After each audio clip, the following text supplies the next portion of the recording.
Alright guys, it's about 10 days post spray, and you can see some good and some bad. I was having the senior moment when I went to mix. Normally, rule of thumb is 20 gallons of Roundup, 2.5 ounces per gallon per acre. And I have an acre and a half, and I've always do 2 passes. And in the back of my mind, I'm like, I always feel like I got a little bit more. Let me see if I can save some money. And I did 2 passes. I did 1 pass on this 1 acre side and 2 passes on the half acre when I started seeing it start to spit. And this is the reason right here why I recommend 2 passes. So unlike mowing, spraying, sometimes it's hard to tell what you've hit or not, and you can clearly see I missed a section. When you do 2 passes and you kind of go through a different pattern the second time just to make sure you likely get everything, not to mention twice the amount of spray, isn't going to hurt anything. Roundup cancer jokes aside there. So I'm back, and I got a little pump hand deal thing here. I'm gonna get a couple of these spots that didn't get sprayed just to make it easier when I go to plant, and probably not this weekend but the next weekend, which will take me a week or so into August, roughly around the time that I've planned in the past. So I'll probably stitch this into the beginning of that video, but just wanted to give you a little update on where we're at and what you can expect if you do a half-assed job of spraying 10 days later. Okay, it is 4 o'clock on a Sunday, and I've got the rake here with me.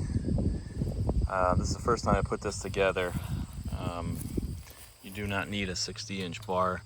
It actually just happened to be cheaper than the 48. You see it hangs on the edge there, and I'm seeing right now I need to put another pin in it to keep that from wobbling around. So I went and watched a video that I made from last year just to remind myself what kind of stupid mistakes I made, and I had a pile of grass. For this, I think really would have helped. I think I used the S-tines and stuff. This year I was smarter about it. I mowed, sprayed. You can see, I think I'll probably add that video at some point. I missed some sections because I just didn't use enough Roundup and didn't have a chance to do a second pass. I did come back and hand spray. You can see it's starting to die. But again, I am not going to lose time here wanting some perfect plot. So it's as dead as it's going to be. We were supposed to have some pretty good storms tomorrow, maybe some rain on Tuesday, and then it's iffy for a while, right? And it's, I got the 4th of August, so I've got time, but I'd like to get this stuff in the ground.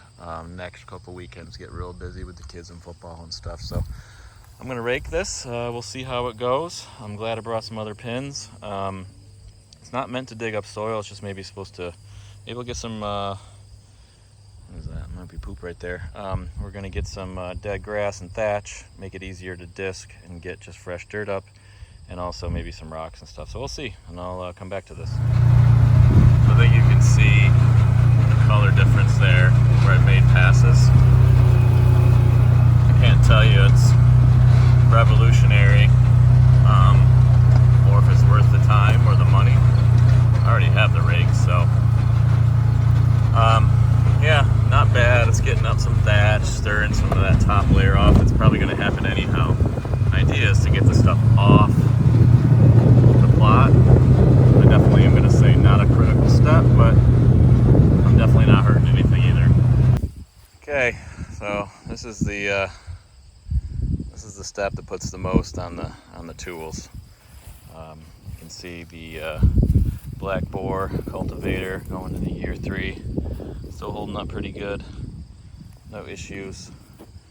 Copen rack doing well, again, no issues. Everything here is tight, secure, not loose, so no worries on my end.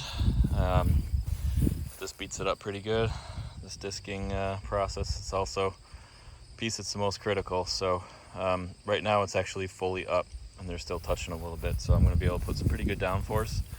If I got anything out of that raking step, it's probably rocks. Exposed a bunch there that I kind of wasn't seeing. I don't know. I think probably I won't do that next year though. It's hard to tell if it's worth it or not. But a little bit, I don't know, 25 minutes of my time, so it didn't kill me. So we're gonna disc and keep going here. I'm probably not gonna do as much video because I'm just under the gun as far as time goes. Just wanna get this done. It's a little after 4:30, so. All right. So we are done tilling. About 5 to 5, so that's not bad. I'll make a couple more passes in the big field. You can see where I do turns, it definitely kicks up a lot more. This is year 3. This might be the happiest I am, but I think a lot of that has to do with mowing. You probably don't remember last year, but last year I had an issue with my mower tires. When I got them back, everything just got too long. This time, this had been mowed at least 2 or 3 times, so the grass just never got really high, kept it mowed, and so when I sprayed, there wasn't a ton of leftover crap. Apples are doing okay. These ones need another spray, but we're supposed to get rain, so I'm waiting. Last year, again, if you don't remember, we had a bad frost, so I lost a ton of them. When I say a ton of them, I think I picked like 6 back here. The year before it was loaded like this, and the deer would just come out in droves. Didn't even give a crap about my food plot, and just come eat apples. So I'm gonna spray these again one more time. Here's a look at this field here. Again, adequate from what has worked for me the last 2 years. Now Mother Nature is a big part of that. The last 2 years I did get some good luck with rain right after, and then periodic rains, because that's the other thing. Right, you don't want to get rain right away, and then sprouts, and then no rain, and the sprouts don't have enough ability to survive. So anyhow, we're gonna go grab some fertilizer. All right, 10 after 5, we're doing good. Last year I got 300 pounds, 6 bags of 50 pounds of 17, 17, 17. I haven't done a soil test in a couple years. The first year said basically all nitrogen and K, a little bit of K. Last year I just threw those 3 things at it. I went to Country Max this morning. I wasn't even necessarily planning to do this today, so I didn't have time to shop around to see if anybody had anything else. They didn't have the 50-pound bags of 17, 17, 17. Mostly what I need is nitrogen now. This has got a little K in it too, which is potassium, I believe. Phosphorus, yep, potassium or potash down there. So that's gonna probably stick with what I've been at. I haven't done a pH test in a while either, but it was fine a couple years ago. Next year, if I keep doing this, I'll probably do another one. But 6 bags here was $250, so it's a little higher in nitrogen, but less poundage. I'm gonna do probably 4 bags in the main field, and 2 bags or a bag and a half on the half-acre smaller field. It is what it is. It's a little bit of a crapshoot. It's not as much as they normally recommend, but I again have typically been okay with that level. And when you start looking at $250 just for freaking fertilizer, not including the seed, which we'll do next, and all of that, tools and things that have been paid for long ago, your price of venison just gets insane. So I already have all the other stuff that they like to eat. Like I said, this year will be interesting. If you watch previous videos, because to the north and east of me is not corn, it is soy, and that's the first time in 4 years that I've hunted this property that's been the case. So we'll see. This thing looks like crap. If you go way back in my videos, you'll see that really there doesn't seem to be an affordable UTV ATV spreader out there, hitch mount anyhow. Uh-oh, it was working. What happened here?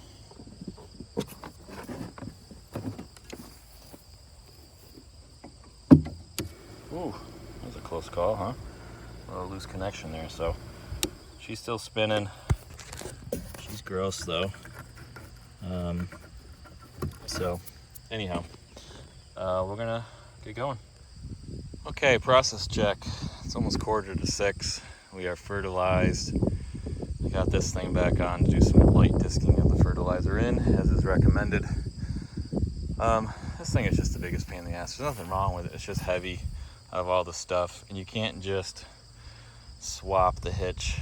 You just can't do it. So you got to take it off and on. It's only 3 pieces, but aligning it up, and it's heavy, and when you're tired, it's a pain in the butt. So just getting hitch pins on and off, changing things that go on the back and whatnot. So I'm gonna lightly disc this shit in, and then we're gonna seed, cultipack, pray for rain. Okay, so I just took a little bit of a break, chugged some water, had a protein bar. It's 5 after 6, that's not too bad. Put the cultipacker, put the discer away, threw the cultipacker on the back. One thing while I was doing this, just a mental note to myself when I watch this next year, all 3 of these have adjustable bars that come with them, and all of them have fallen off on me, even my new replacement one here. I don't think they rattled loose, or haven't screwed the nuts on. Anyhow, when I went to take the disc off, I noticed this side was like super elongated. Sorry for my finger there, and this side wasn't. So that's gonna lead to some uneven disking. I didn't see it when I was like disking, but when I was doing my light disc. So for whatever it's worth, something for me to pay attention to next time. Make sure that those are level, and so that'll obviously help with the cultipack. Now, if I remember right from last year, this is broken, I think internally. The rest of it's in good shape though, and I can't remember. I made a note to reach out to them, see if I could get that replaced. I feel like I did. Maybe I didn't hear back, but I don't want to put that on video because I can't remember. So what are we going to plant this year? I'm going to continually plant for the 3rd year in a row, and that doesn't mean I'm giving up. Like I said earlier in the video and other videos, I don't know, different food this year, not as much corn. Apples are back too, but this will be the 3rd year that I've planted winter greens. I'm going to do a 1/2 acre, which this should be for, yep, 1/2 acre, over on the west side plot of the large one. I am then going to continue again to do oats, just a 1/4 though, not a 1/2 acre this time, and I'm going to split that 1/4 acre with another 1/4 acre of something new. So it'll be a 2nd year in a row of oats, 3rd year of winter greens, 1st year of ravish raddish, right? Buck on bag, right? I know that has some hate, some thought, mixed bags. You know what? I don't have the time or the knowledge to figure it all out myself. Maybe it's a lot more expensive than it should be. Whatever. And then also for the first time, which I've heard have not done well in New York, but I'm going to try our winter peas. And again, I'm going to do a full 1/2 acre of these. So these are 2 1/4 acre bags. Couldn't find any 1/2 acre bags available, and I'm going to do that in that northern 1/2 acre plot. So without further ado, grab my bag over there and start to spreading some seed. You guys have heard in the past how much I hate that thing, so this is the only thing I got to do by hand, and it comes after a long ass day, although the sun is starting to set a little bit. Waiting for a mouse friend to pop out of there. So we'll get going. Okay, final steps, boys. 5 after 7. It's not too bad. Cultipacking now. Everything went smooth, mostly. You know, the really tiny seeds, like the winter greens, I feel like they're a pain in the ass. You really got to keep your spreader on a low setting, and on that bag, to keep it on a low setting, you really kind of have to keep your thumb on it. So doing a 1/2 acre of that was a pain in the butt. But if you open it up too much, your seed's just gone like that. And not enough, you're there forever. Then the oats, those oats are probably my favorite. You get a big ass bag, they come flying out. You can kind of do a little bit at a time, make sure you get good coverage, then you can kind of open the gates and just blast those babies out. That's fun. I had a brain fart. I got done with the oats, and like I have the last couple years, take a break before I do this field and cultipack, just to rake, get some water. Forgot I didn't put the radish down, so I got to redo the cultipack, and I packed down that dirt that I just disced up. It's not the end of the world by any means, but definitely not the process they call for, and kind of annoying on my end. So then I put the radish down. I'll go and repack that quarter acre here after I'm done with this side. The peas were kind of a pain in the butt. I don't know what I expected, but they're actually like fried or dried peas, which is funny. So pack those or spread those. You really gotta either put a lower, like a medium setting I should say, and constantly jiggle the bag, or really open the gate on that. And then you just get these like chunks that come flying out as soon as you even open the gate. So you think round would be super simple, but they spread kind of funky. But big bags, lots of seed. No worries that I didn't get good coverage down. Certainly going to be some clumpy areas. So I'm going to sign off for now. You'll probably see me in maybe a month, and I will give you a little update. So if you're out there and you're the praying type, and obviously you're gonna not, oh no, you'll see this in the next couple days. Send a little rain pray dance, Indian dance, whatever religion you're into, spirits, all that stuff, and make sure we get some rain, and maybe some consistent rain for August, which is not common, but that's what we need to make these plants grow. So with that, the sun's setting on a beautiful weekend. We got a blind up. I got my food plots down. I got to spray my orchard. There's a couple.